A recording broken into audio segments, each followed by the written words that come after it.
Room as parents listen to Austin ISD leaders discuss ways to slash millions of dollars from next year's budget. And there are some tough decisions ahead after the district's projected deficit ballooned to more than $180 million. KVUE's Brianna Perez is live at AISD headquarters. And Brianna, what were parents saying about these proposed cuts?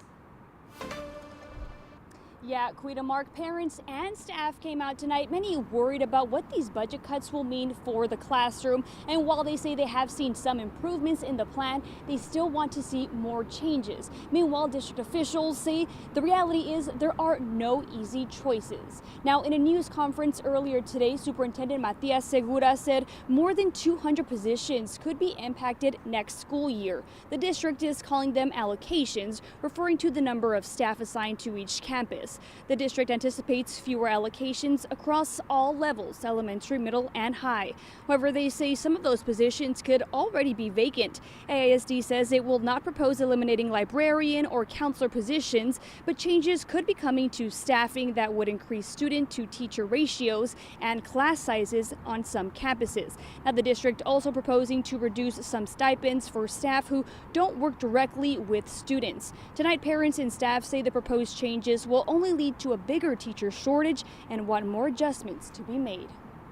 Educators are telling you clearly, a 7 out of 8 teaching schedule is not sustainable. Taking away planning time is not a small adjustment. It increases burnout, increases turnover, and ultimately hurts students. We need transparency across all departments. Sacrifices must be shared, not just carried by those of us doing the work on the ground. Meanwhile, district leaders say this $181 million budget deficit will be felt district-wide, and they're doing everything they can to minimize the impact where possible. It is very difficult to be balanced the entire time as you make difficult cuts when you know that 87% of your budget is tied to staffing. It is heavy, and we're working through it. The district says it needs to cut $132 million in spending. They've identified about $108 million in cuts so far. Superintendent Segura also hopes to offset some of the shortfall by generating $45 million by monetizing district property.